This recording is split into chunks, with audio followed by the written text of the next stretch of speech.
कन्या राशीच्या जातकांना हा आठवडा ग्रहमान थोडक्या शब्दात सांगायचं झालं तर कष्टांचे चीज होणार, पण संयम राखणं गरजेचं आहे.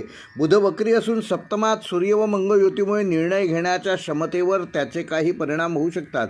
पण शुक्र व गुरुचा लाभदायक दृष्टिकोन तुम्हाला वेळोवेळी योग्य संधी देईल.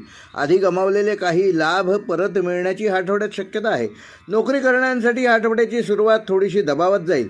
वरिष्ठ अधिकारी तुमच्याकडून अधिक अपेक्षा ठेवतील. बुधाच्या स्थितीमुळे दस्तऐवज व मेल्स यामध्ये काही गोंधळ निर्माण होण्याची शक्यता आहे. त्यामुळे विशेषतः बुधवारी कोणतीही महत्त्वाची फाईल सबमिट करताना योग्य ती काळजी घ्या. 25 जून नंतर सूर्य व गुरुच्या अनुकूल दृष्टीमुळे तुमच्यातील नेतृत्व कौशल्य अधिक वर येईल.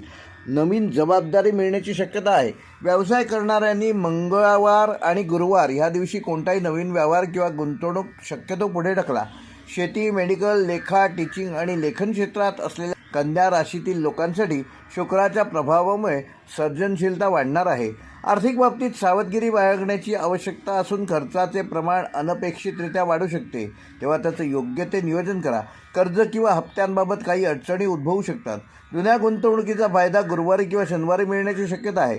घर खर्चाचे नियोजन योग्य प्रकारे न केल्यास शेवटी तूट जाणवेल. कोणत्याही मोठ्या खरेदीसाठी शुक्रवार किंवा शनिवार अनुकूल दिवस आहेत. क्रिप्टो किंवा शेअर मार्केटमध्ये गुंतवणूक करताना अनुभवी सल्लागारांचा जरूर सल्ला घ्या. प्रेम व वैवाहिक जीवनामध्ये नात्यांमध्ये थोडासा तणाव जाणवू शकतो. संवादात चुकीची समजूत निर्माण होण्याची शक्यता आहे. जोडीदाराच्या आरोग्याची योग्य ती काळजी घ्या. विशेषतः मंगळवारी ही काळजी घेणं आवश्यक आहे. अविवाहित व्यक्तींसाठी नवीन ओळखी निर्माण होतील, पण ती ओळख टिकवण्यासाठी संयम व नम्रता आवश्यक आहे. प्रेमसंबंधामध्ये बुधवार व शुक्रवार हे अत्यंत चांगले व सकारात्मक दिवस असून या दिवशी मोकळेपणाने मनातील भावना व्यक्त कराव्यात. कुटुंबियांची अनुमती मिळवण्याचा उत्तम काळ असून विशेषतः प्रेमविवाहासंदर्भात तुम्हाला ग्रीन सिग्नल मिळेल.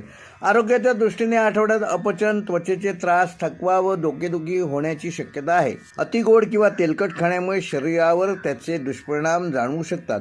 कन्या राशीसाठी आठवडा संयम, आत्मनिरीक्षण आणि व्यवहारशुद्ध निर्णय घेण्याचा असून काही प्रमाणात तणाव व अडथळे निर्माण होतील. पण बुध व शुक्र गुरुचा प्रभाव योग्य प्रकारे वापरल्यास खूप काही साध्य होईल. म्हणजे उपासना गरजेची आहे.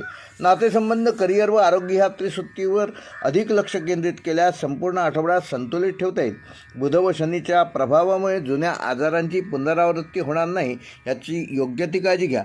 योग, प्राणायाम व नियमित झोप या त्रिसूत्रीचा अवलंब केल्यास आरोग्य उत्तम राहण्यास मदत होईल. कन्या राशीसाठी आठवड्याचा शुभ अंक आहे 5 व 6. शुभ रंग आहे हिरवा व पांढरा. आणि कन्या राशीसाठी या आठवड्याचा उपाय येत्या बुधवारच्या दिवशी दुधात कुंकू टाकून तुळशी